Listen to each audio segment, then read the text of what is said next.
ये वो लम्हा है जब सबके दिल की धड़कनें सूर्य की पहली किरण के लिए धड़क रही थी, जिस पल में बेचैनी और उत्तेजना दोनों बसे थे।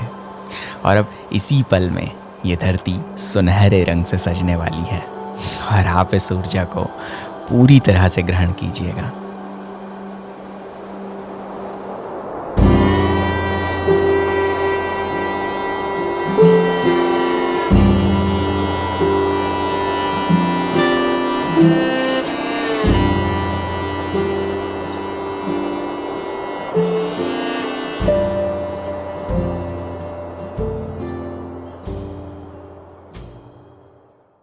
आपको यकीन नहीं होगा, जिन लोगों ने अली वेदनी देखी है वो समझ पाएंगे।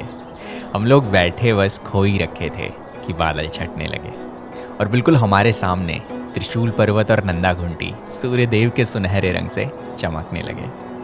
मतलब ऐसा लग रहा था कि मानो ये पूरी कायनात मुझसे बात कर रही हो, मुझे सुन रही हो।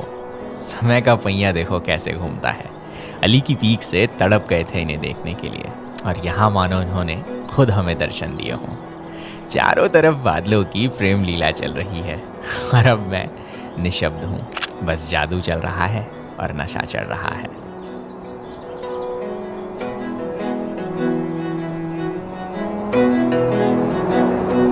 चंद्रशीला राम और रावण से जानी जाती है।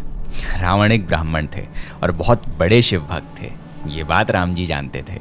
उनकी नज़रों में रावण का वध करना एक पाप था और इस पाप से मुक्त होने के लिए राम जी ने इसी जगह बैठ के तप किया था, शिव जी की आराधना की थी।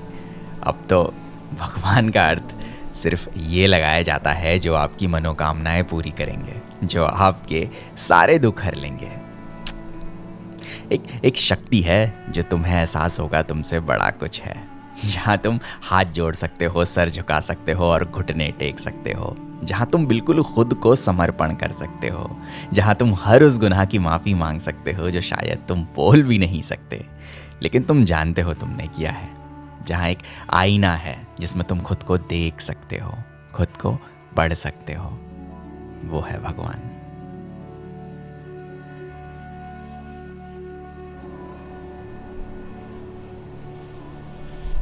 हलक से उतरता पानी, रगों में बह रहा खून, हिमालय से बर्फीली हवाएं और सूर्यदेव की चमक, सब कुछ महसूस कर सकता हूँ।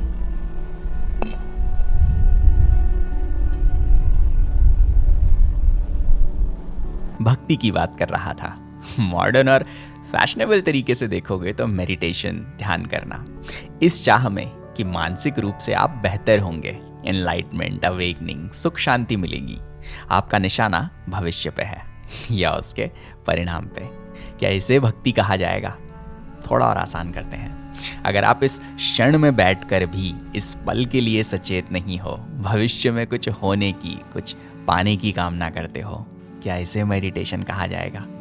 देखो, मूल तौर पर देखा जाए तो अंदर ही राम और रावण बसे हैं और आपके हर एक थॉट में, हर एक डिसीजन में दोनों की आवाज़ गूंजती है। कभी राम जीतता है तो कभी रावण, लेकिन सुख आपको राम जी के जीतने से ही मिलेगा। और जब जब अंदर का राम जीतता है तो समझना आपने अपने अहम, अपने ईगो, अपने रावण को हरा दिया।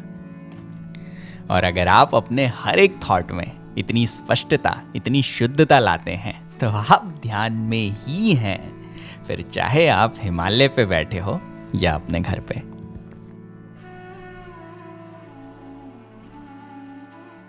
पर्वतों पर धूप पड़ने से वो इतनी तेज चमक रहे हैं कि आप उनसे बहुत देर तक नजरें नहीं मिला सकते।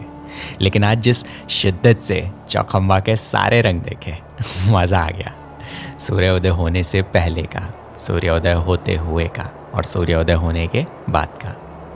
आज मौसम इतना साफ है कि जहाँ तक नज़रें जा रही हैं सब कुछ चमक रहा है। शायद ही किसी और जगह से ऐसा नज़ारा देखने को मिले। और इसी वजह से तुंगनाथ को चोटियों के स्वामी कहा जाता है, लॉर्ड ऑफ पीक्स।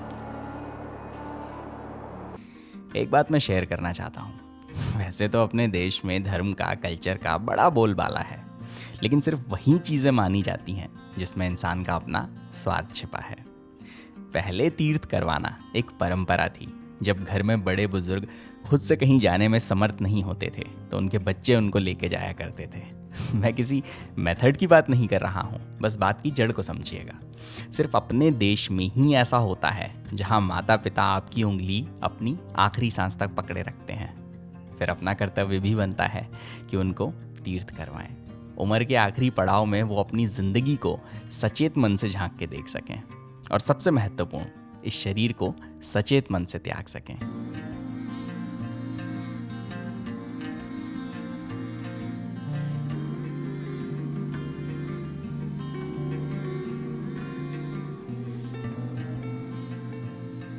मैंने मध्य महेश्वर, केदारनाथ और तुंगनाथ की यात्रा कर ली है और मेरा वादा है आपसे, जिस दिन आपको चौथा केदार रुद्रनाथ दिखाऊंगा, उस दिन से आपकी हर एक सांस में शिव का नाम होगा।